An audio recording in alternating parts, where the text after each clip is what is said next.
chapter of Tractate Sukkah. Let's begin. Page 50A, 50A, side A, and we're on the bottom, three lines from the bottom. Ha-Chalil. The Chalil was a musical instrument, a flute. The Chalil, the Mishnah says that they would use on Sukkahs. Now, we'll see that they used many instruments. The Mishnah picks out the flute from the others. And it refers to all of the instruments. But the Mishnah picks it out because either this was the main instrument or it was heard more than the others. So maybe the others might even be more important or main and part, but this was heard more than the others, or because it would begin and finish with the Chalil. You would start and end with the Chalil. So basically, there's different reasons why we use the term the Chalil, the flute, and not just mention the other instruments, because the Chalil was sort of unique. But the Mishnah tells us that how many days was the Chalil used on Sukkot? And the Mishnah says that the Chalil, Chamisha, it was sometimes used 5 days, Vishisha, and sometimes 6. 6 of the 7 days of Sukkot, the Chalil was used, sometimes 5 of the 7 days of Sukkot. Now, what does this mean? Well, basically, 1 day for sure you could not do the Chalil. That would have been the first day, the Yom Tov, the day of Yom Tov. On Yom Tov, you weren't allowed to use the Chalil for this ceremony. And the Chalil was what? It's the flute. The flute. And the Mishnah says, Zeu HaChalil shel beis hashoeva. This is the Chalil, that this is the flute of the Beis HaShoeva ceremony. That they wait, Yontif, Shabbos and Yontif. So first, the Leviim had to sing without instruments. No. There's only for this specific situation, this ceremony, it was not Doicha Shabbos and Yom Tov. But for the other songs, it was Doicha Shabbos and Yom Tov. It was Doicha. It did override, and we'll soon see in the Gemara. I mean, machlokes, but yeah, there's definitely a option that it overrides. There's always a machlokes. It's okay. So the Mishnah says this is the Chalil. What we're talking about is the one of the Beis HaShoeva, of the ceremony of drawing the water. They would dance all night, and in honor of the ceremony of this drawing of the water, for the mitzvah of pouring the libation the next morning. Without instruments. This ceremony they would not do if it was Yom Tov or Shabbos. They wouldn't be able to play the instruments. Now it is surprising, but the Mishnah says clearly she'enoi doicha lo yas Shabbos v'lo yas Yom Tov. The Mishnah says it wasn't doicha; it didn't override the Shabbos and Yom Tov. So how do you have the Chalil for 6 days? If it was this, now keep in mind, Sukkot is really a 7-day holiday. If Sukkot is a 7-day holiday, why is the Chalil only, and you do the libation 7 times at least? So if you're doing the drawing water ceremony 7 times, why would the Chalil only be used 6 times? The answer is because the first day was Yom Tov, and it's not Doicha, it doesn't override Yom Tov. What else? Could also be that one of those days is Shabbos. If any of those days is Shabbos, now Sukkot is 7 days. So one of the days must be a Shabbos. You can't have 7 days without a Shabbos. So one of those days is Shabbos. So if you have Yom Tov on the first day and you have Shabbos on any of the other days, then that means that you only have 5 days of playing the flute and the other instruments. And so therefore it would only be Chamisha, 5 days. How do you have 6 days? 1 day is Shabbos and 1 day is Yom Tov, so you only have 5. How would you ever have 6? The answer is, if Shabbos and Yom Tov fall on the same day, then you actually only exclude the first day from the Chalil, from the flute, and you would have 6 days of flute playing together with other instruments. And therefore, you could have it the option of 6 or 5, depending on the way the holiday falls out. But it's not Doicha Shabbos and Yom Tov. The question is, why is it not Doicha Shabbos and Yom Tov? Now, the reason why you're not allowed to play an musical instrument on Shabbos and Yom Tov is because we're afraid you are going to fix a vessel for music. And therefore, you're not allowed to play musical instruments. Now, there is a rule in the Beis Hamikdash, Ein Shvus B'Mikdash. There is no Shvus. There is no rule of rabbinic decrees that we're afraid you might come to do something, you might come to transgress a prohibition. We don't have such a rule in the Beis Hamikdash, Ein Shvus B'Mikdash. What does that? Does that mean there's no Shabbos in the Mikdash? There are no prohibitions? Well, whenever there are exceptions to this rule, but there generally is a rule that we don't follow the rabbinic decrees of transgressions that we're afraid you're going to come to do something else. We don't. Well, you're afraid to come something else is usually. We're afraid you're going to do this, you're going to end up doing that. So they make a whatchamacallit. So they make a guard. They make a fence. Right, a fence. What's it called? A geder. Yeah. So, but a geder that you should not violate Shabbos. But if you're not violating Shabbos by playing in the Beis Hamikdash, then there's nothing to. Yeah, but what about if one of the instruments breaks? So that kind of labor, that kind of would not be exempt from Shabbos. That would be a prohibition biblical. That would be a biblical prohibition. So there's reason to make a rabbinic decree not to play music. Right. But in the Beis Hamikdash, we normally don't do those type of things. Under the general rule is Ein Shvus B'Mikdash. We don't make these extra decrees. So really, we should allow you to play the flute. Well, what are you afraid that it might break, and then you're gonna fix one and fix that's a decree that we don't normally follow such a thing. So the answer is that here we obviously keep this Shavuos. We do hold that you'd need a decree, and the reason is Tosfos on the bottom line he says because here is different. Eina ela misham simcha yasera. That this mitzvah of playing the flute is not an inherent mitzvah that has to be done. It's all about extra simcha. So because it's not essential to the Yom Tov to play this flute as part of the ceremony of the libation ceremony, therefore, it's not going to override rabbinic decrees. So even though there's a general rabbinic decree not to play music on Shabbos, and normally Beis Hamikdash we don't follow those type of rabbinic decrees. Here we are going to follow it because this is not such an obligation. This is only a means to come to. It's because of extra simcha that we play the flute. It's not really a essential mitzvah itself in and of itself. And therefore, it's not going to override the Shabbos of the Yom Tov. So that's the Mishnah. Now we turn the page. We're on page 50b.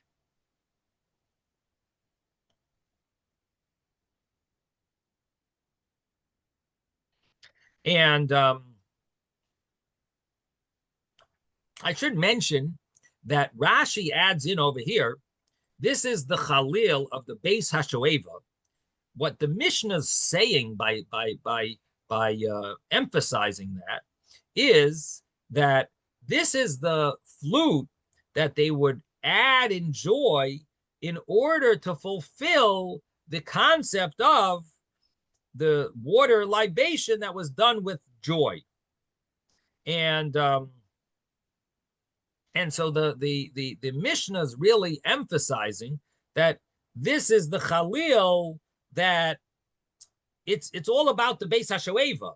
In other words, it sounds from Rashi that he's trying to explain why are we going to limit you and not allow you to play the Chalil for this ceremony. It should be allowed, even though there's maybe a rabbinic decree against it. But when the Beis Hamikdash, we don't follow those type of rabbinic decrees.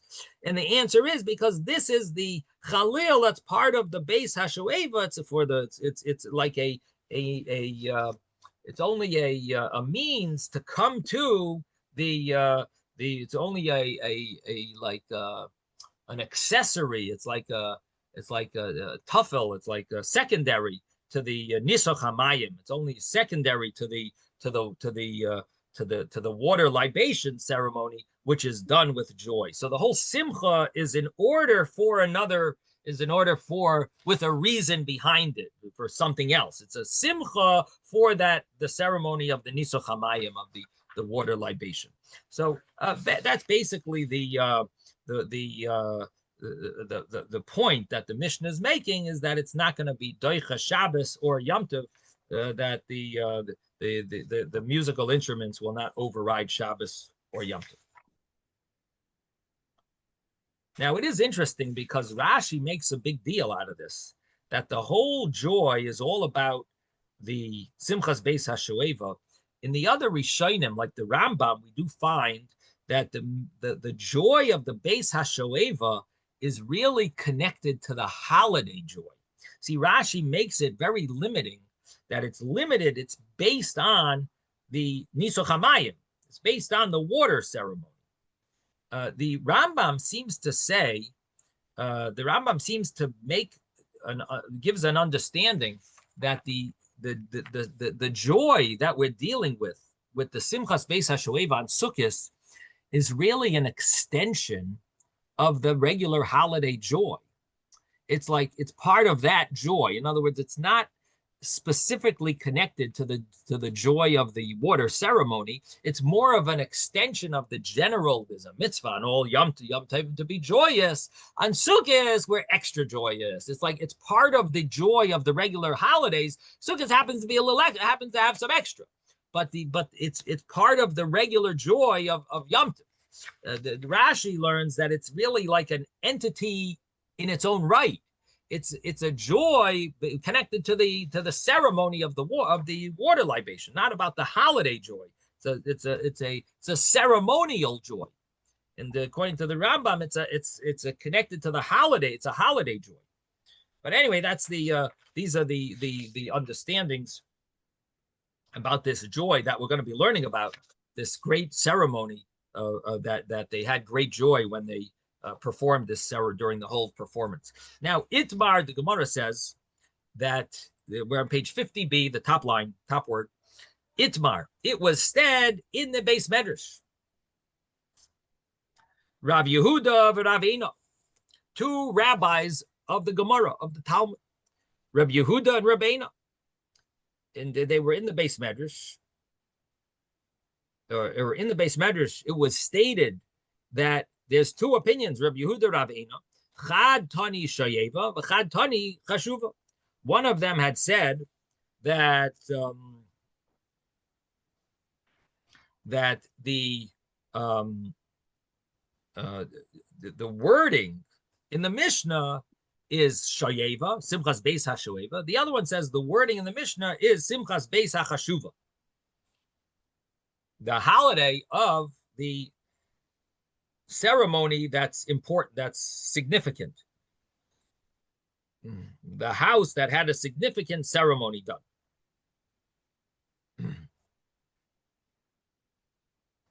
Now,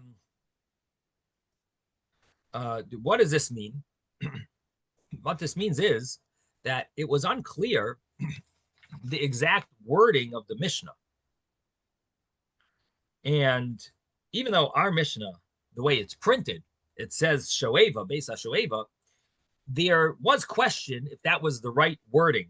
And I think it's connected to the fact that the word Chashuva and Shoeva are very similar.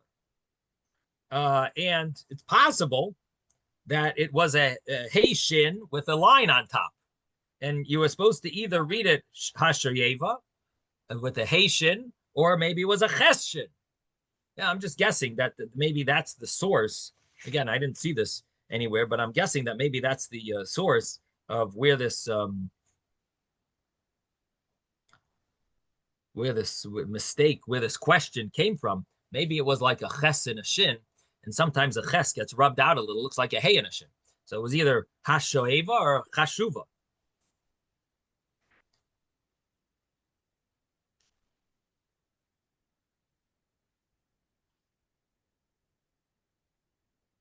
Well, I don't know if it works perfectly because it would still need a hey in front of the ches.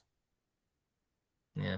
Okay, it's not a perfect. Anyway, the Gemara tells us that the rabbis were unsure of the exact word, how it was supposed to. If you're copying a document by hand, one to another, it's not like the printed page that you see here so perfectly. Of course.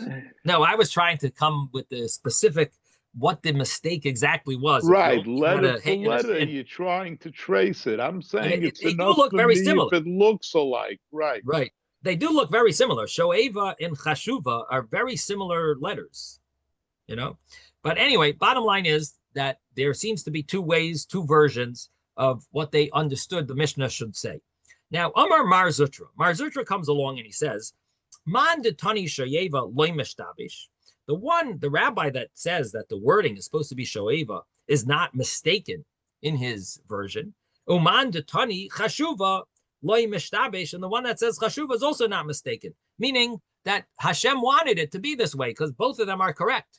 So even though we weren't sure what the original way, Rebbe, who compiled the Mishnah, what he specifically had compiled for this Mishnah, we're not sure if it was Chashuva or Shayeva, but both of them are actually correct. And that's why it ended up getting passed on with both of them, because both of them are proper versions. Now, Mandatani Shayeva, the one that says that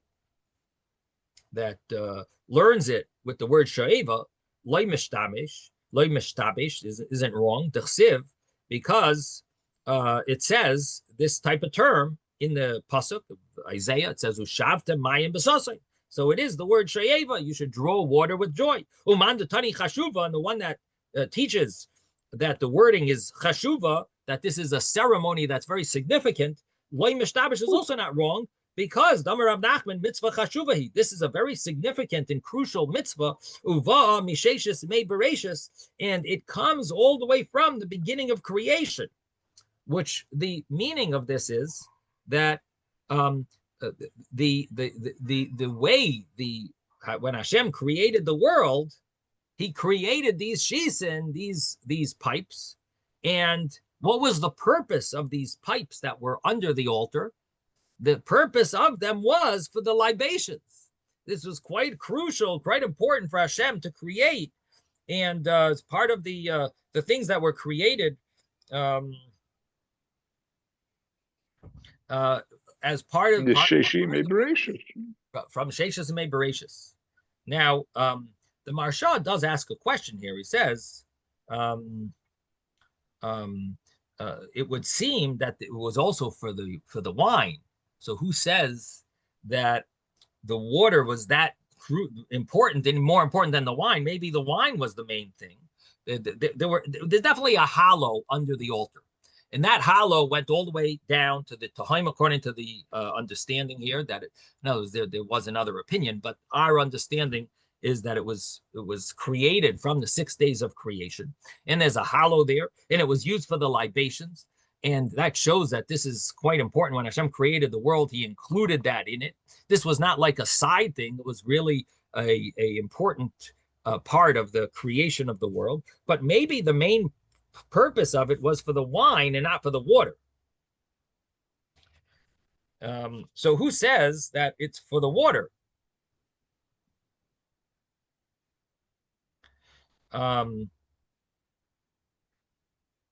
And the Maharsha says that you have to that the understanding is that really the water was the main purpose of this hollow under that went underground. And because the world is judged on water, and in the merit of the water that reaches the Tahoim, the depths, Hashem blesses the year that comes, and the what does world that can't mean? The last. world is judged on behalf of water. That means that Hashem decides how much water we are going to be blessed with this whole year. That I understand. The amount, okay, so you're saying it goes to the amount. Okay. The amount of water, and the world can't last without water, and therefore the water was the more important part of the hollow that was created at the 6 days of creation. Meaning the wine libation has, of course, important element to it. It brings some type of a appreciation to Hashem. Bracha for the crops, and this is the best of the crop, the most expensive. I understand. There's some benefits of the wine, but the water is what the world exists on. So so anyway, both of these are versions that are appropriate, either shayeva or chashuva. Both of them are correct. Now comes the Gemara and says, Tanu Rabbanan. The rabbis taught in a brisa, or really a tosefta, hachalil doiche es haShabbos. It says that the chalil in the Beis Hamikdash, the flute, was doiche, override the Shabbos. Divrei Rabbi Yossi bar Yehuda. These are the words of Rabbi Yossi bar Yehuda. The rabbis say, Af Yom Tov einoi doiche. It's not even doiche Yom Tov. And here's the argument that I mentioned, Isaac, that there is an argument about the Chalil in the Beis Hamikdash. Was the Chalil, did it override Shabbos or did it not? And if it didn't override Shabbos, the rabbis say it didn't even override Yom Tov. Amar Rav Yosef, and Rav Yosef says, Machlokes b'shir shel karban. This machlokes applies on the regular song that they would sing when they would do the libation for the karban, which was the daily morning sacrifice, and in the afternoon sacrifice as well. And there was a question when Shabbos came around, did they use these instruments as well? And the same thing would be Yom Tov. And so Rabbi Yossi holds Iker Shira Bekli. Rabbi Yossi says that the main song during the ceremony of these nesachim, during the libations, the main song was Bekli, was with a instrument. And even though the Levium would sing with their mouths as well, but the main thing was the instruments, the Levium sang along. And if so, the avodah, this is considered an avodah, because this is the main part of the mitzvah. This is considered a part of the service that they were bringing a sacrifice, and therefore v'doicha es haShabbos, it's going to override Shabbos. This is the opinion of Rabbi Yossi bar Yehuda. This is the way Rabbi Yosef is explaining it.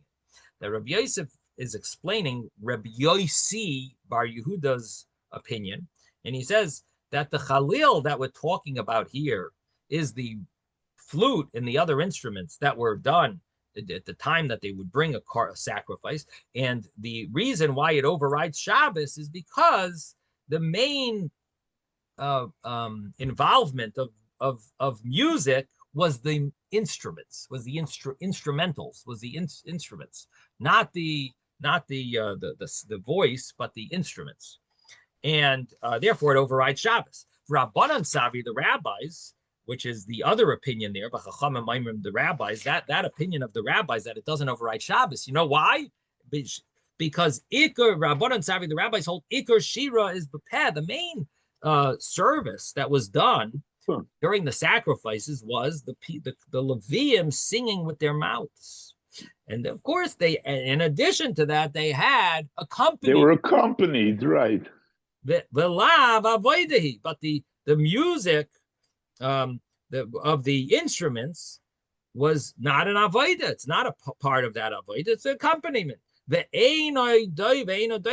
a Shabbos, and it's not going to override Shabbos. And now comes his main conclusion.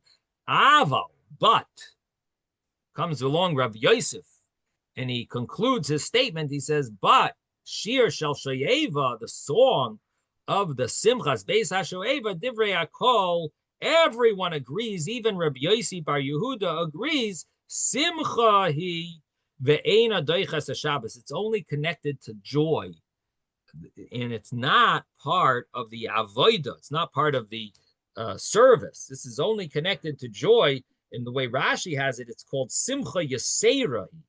He adds a word Yasera. It's extra. Rashi's version had an extra word, had a word Yasera, extra. So it's not a biblical obligation to play the musical instruments. It's only about chavivus of the mitzvah, cherishing the mitzvah, and that's why they would play the flute during this whole ceremony of the shoeva ceremony, the water drawing ceremony, and therefore, because it's not part of the avodah, it's not going to override the Shabbos. And so only on the drawing, not on the pouring. Exactly. So when it comes to the actual libations, that we have a different machlekes. That's an argument, Rabbi Yossi and Rabbi Yossi Bar Yehuda and the rabbis. But when it comes to the drawing, the whole ceremony that was done at night, they would draw the water and so on. That ceremony that was done. That was not done on Shabbos or on Yom Tov. Okay, we're gonna stop here. That was done. The one Simchas Beis HaShoeva, not on Shabbos or Yom Tov. The Mishnah said they didn't do the whole ceremony. No, they did the ceremony. Oh, the flute, the music wasn't done. I'm sorry. Maybe I didn't say that clearly. No, sorry. The musical instruments were not done on Shabbos or Yom Tov. I want to make sure I'm hearing clearly, not that you're speaking clearly. Thank you, Isaac. Okay, Zai Gesund, everyone. Have a wonderful day. Thank you.